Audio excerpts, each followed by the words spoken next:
네, 안녕하세요. 로열로더 투자전략가 로로쌤입니다. 자, 이번에 MACC 관련주 확인해보고 가도록 하겠습니다.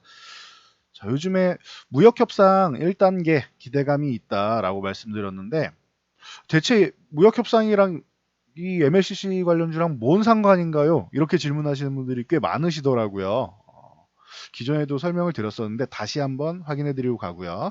그리고 세력들의 러브콜이 시작됐다, 쇄도하고 있다라는 부분 확인해보고 가겠습니다.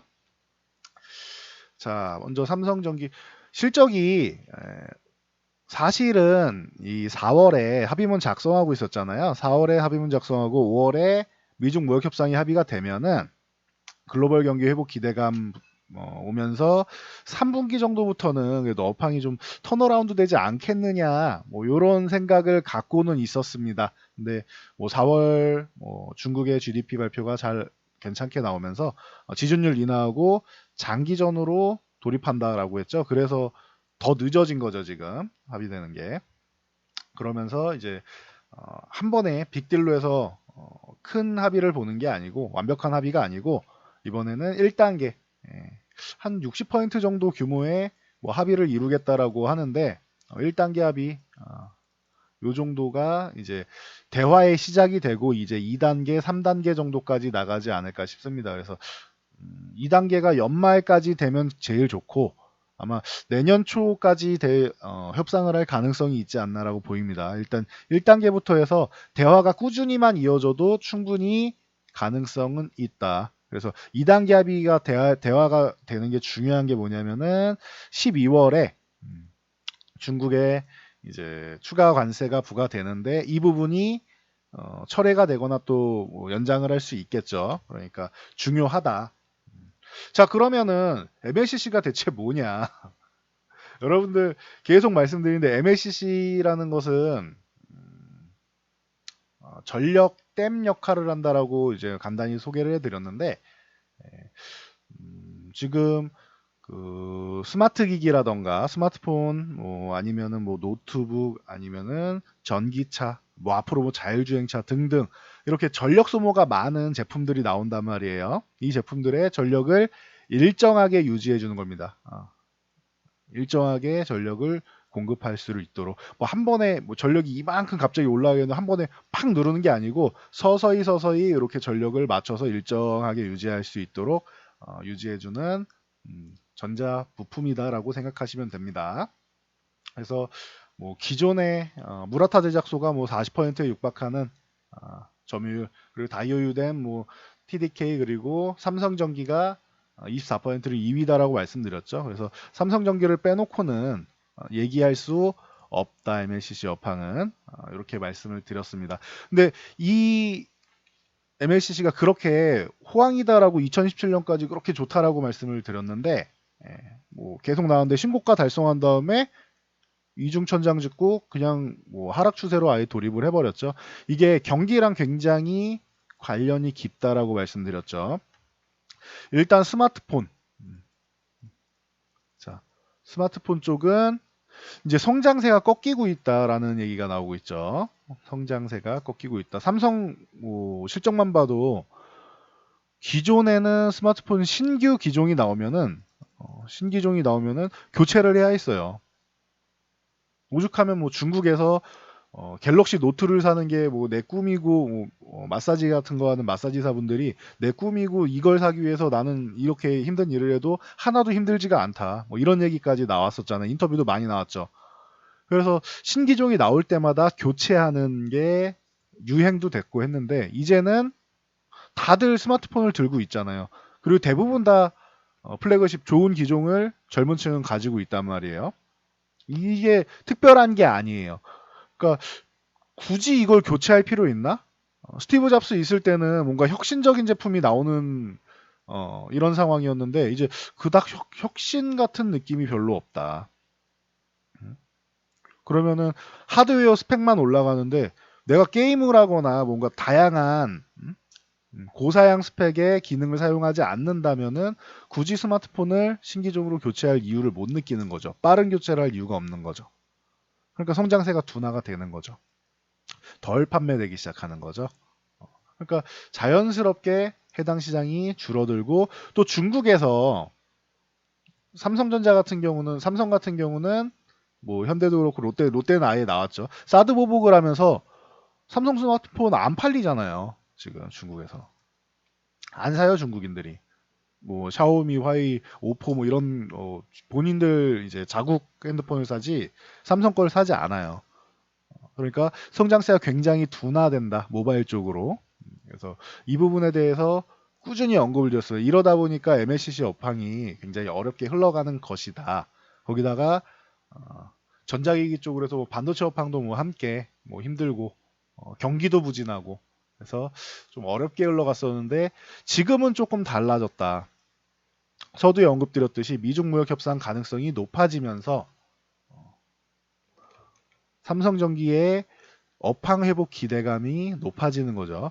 당장은 아니어도 내년 정도면은 업황이 회복되지 않겠느냐라는 이런 시각이 높게 보이는 것입니다. 그런 수급이 이제 이렇게 눈으로 보게 눈에 띄게 들어오고 있습니다. 수급 동향을 확인해 볼게요. 자, 보시면은 자, 요 빨간색이 아래 보시면 빨간색이 외국인 수급, 녹색이 기관 수급입니다. 기관은 보시면은 크게 뭐 변화가 없어요. 그냥 매수했다, 매도했다, 그냥 조절하는 정도지 크게 변화가 없죠. 근데 외국인들이 어마어마하게 매수를 하고 있지요. 그래서 뭐 9월부터 해가지고 이미 600만 주 이상을 매수했다. 수급이 굉장히 강력하게 들어오고 있다. 그러면서 1차 목표치라고 말씀드렸던 11만 5천 드디어 왔습니다. 그래서 11만 5천 돌파 시도하면서 저항을 받고 있는데 지금 이 상황이 전개되면서 1단계로 합의가 이번 달에 장소를 옮겨서라도 원래 칠레 에이펙 회담에서 정상회의에서 이제 합의문을 작성하기로 했는데 칠레가 이제 뭐 이거는 시위가 아니라 폭동 수준이죠. 그래서 문제가 생겨서 유치를 못하게 됐다. 그러니까 바로 백악관에서 발표를 했죠. 우리 다른 곳에서라도 합의할 거니까 걱정하지 마라. 걱정하지 마라. 글로벌 경기 이런 부분 다 고려하는 거죠. 그래서 걱정하는 시각 바로 이제 우리는 다른 곳에서 할 것이다. 제3의 지역에서 할 거니까 걱정하지 마라. 이런 개념이 나온 겁니다. 그리고 이제 기존에는 방금 말씀드린 전자부품 쪽으로 많이 들어갔었는데 이게 이제는 고부가가치 산업인 이제 전기차용 전장 쪽으로 들어가고 있죠. 그래서 이쪽으로 넘어가게 되면은 스마트폰 같은 경우에는 기존에 한 800에서 1000개 정도 들어가요. 스마트폰 하나에 MLCC가. 그런데 이게 5G 시대가 오면은 최소 20에서 30% 정도 더 들어간다 말씀드렸죠. 그러면은 950개에서 1300개인데 계산하면요. 950개에서 1300개인데 약 1000개에서 1300개 정도라고 할게요. 계산하기 편하게, 보기 편하게. 800개에서 1000개 들어가던 게 1000개에서 1300개 정도 들어가는 상황이다. 그러면은 5G 폰 세대가 오면서 더욱더 MLCC 쪽은 양호해지겠죠. 그리고 이제 IT 쪽을 벗어나서 자동차용 쪽으로 들어간다. 전기차용 쪽, 자동차로 들어가면 MLCC가 13,000개 정도가 들어가는데 이게 자동차의 성능이 좋아지고 전장 쪽이 활용이 많이 되는 쉽게 말해 전기차 시대가 오게 되면은 더더욱 많이 들어갈 것이고 그리고 5G 쪽과 연관돼서 자율주행 시대가 되면은 더더욱 많이 필요하다. 이런 상황이에요. 이게 MLCC의 한 단가 자체도 전장용이 3배에서 10배가 비싸요. 3배에서 10배 정도까지도 비싸요. 이 이유도 말씀드렸죠. 자동차라는 특수성이 있잖아요. 우리가 스마트폰을 강하게 충격을 주거나 하지 않잖아요. 가끔 떨어뜨리거나 하지 않는 이상. 민감한 기기니까. 근데 자동차 같은 경우는 150도 이상의 고온을 버텨야 됩니다. 그리고 영하 55도 이하의 저온도 버텨야 돼요. 진동. 그냥 도로만 다녀도 진동 나오죠. 진동, 충격, 습도, 뭐 이런 환경 같은 부분에 요인을 많이 받는단 말이에요. 그러니까 당연히 자동차용은 더욱더 기술력이 좋아야 되고 전장용이 가격이 비싼 겁니다. 당연히 진입장벽도 높죠. 그래서 무라타가 먼저 IT 쪽을 접고, 무라타가 실적이 안 좋아졌던 게 IT 쪽 사업을 접고 전장 쪽으로 먼저 빠졌어요. 그래서 삼성전기가 2017년에 그렇게 더 좋았던 거예요. MLCC가 많이 판매돼서 신고가를 달성한 것도 있고, 거기에 이제 무라타가 빠지면서 삼성전기가 왕이 된 거죠. 근데 이제 삼성전기도 전장 쪽으로 이동을 하고 있다. 기존에 부산 공장에 있던 전장 라인 본격 가동한다라고 말씀드렸죠. 기존에 2%였어요. 전장 쪽이. 근데 2020년 20%까지로 성장할 것으로 전망한다라는 말씀드렸죠. 중국의 텐진에 있는 공장에도 5,733억 투자해서 전장용으로 신축. 이제 완공이 되죠. 내년부터 양산을 시작한다. 중장기적으로 보고 있는 거예요, 지금. 중장기적. 그리고 MLCC가 가능성이 좋은 건 또 뭐냐면은 대만, 뭐 일본, 한국 이렇게 있는데 아직까지 중국에서 건드리지 않고 있어요. 크게 건드리지 않고 있어요.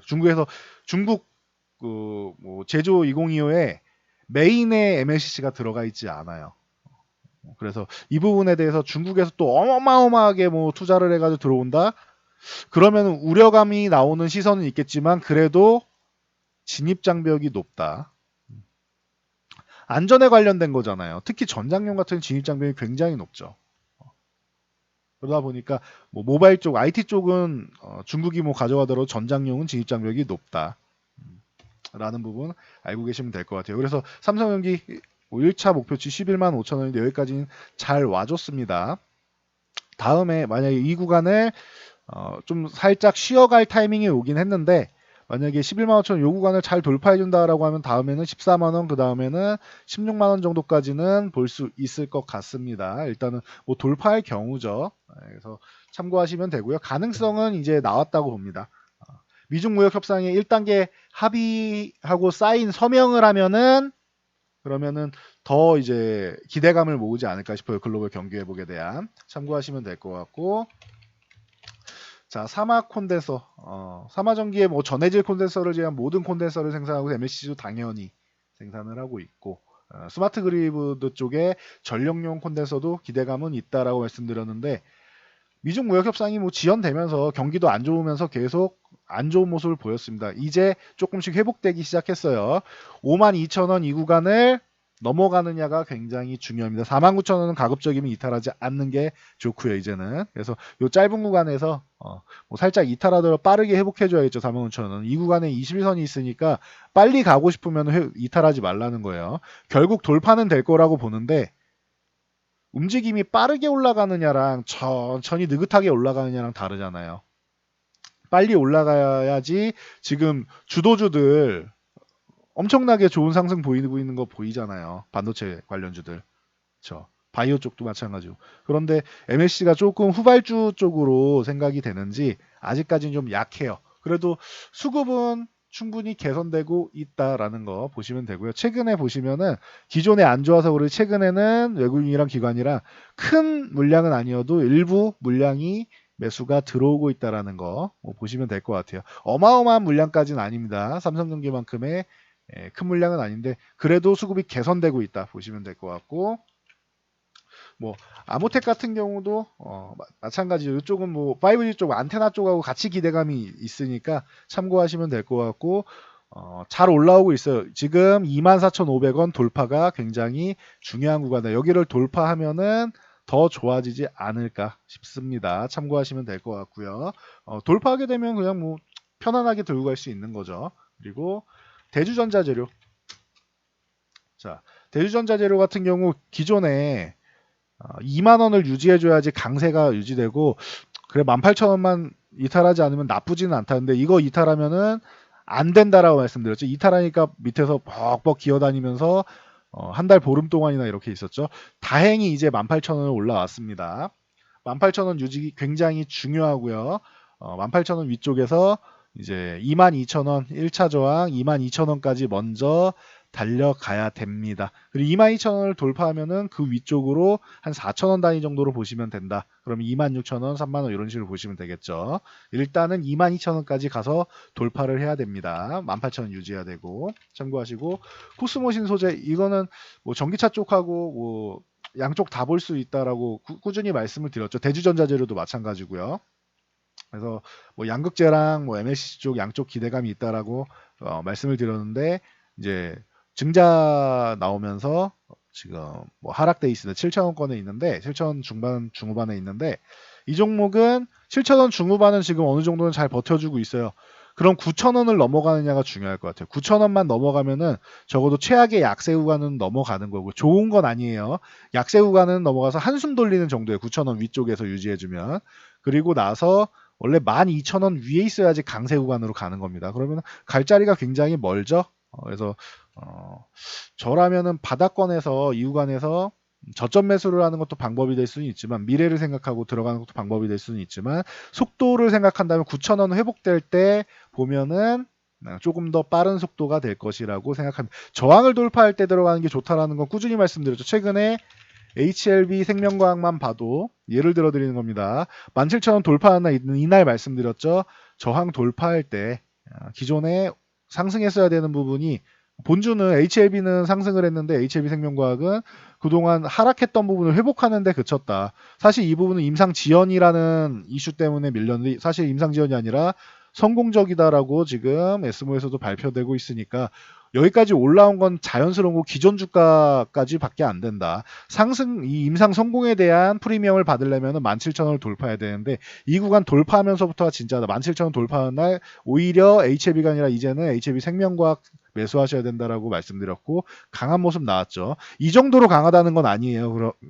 대신 전과 움직임이 달라지게 강해진다라는 걸 보여드리는 겁니다. 그래서 저항을 돌파할 때 들어가시면 된다. MSCC 업황은 미중 무역 협상이 회복되면은 당연히 좋아지고 반도체 업황 회복되면 당연히 좋아지고 그러니까 이제는 올해 초만 해도 제가 반등심에도 계속 말씀드렸고 앞으로 성장성은 있다라고 했는데 이제는 향후 경기 회복되는 부분에 대해서 좀 미리 선반영을 하고 저 외국인들이 수급이랑 본다면 세력들의 수급이랑 본다면은 이제는 좀 도전을 해볼 만한 구간이 아닌가라고 생각이 되고 있습니다. 그래서 여기까지 말씀드리고 물러가도록 하겠습니다. 여러분들의 좋아요와 댓글은 제 영상 제작에 큰 힘이 됩니다.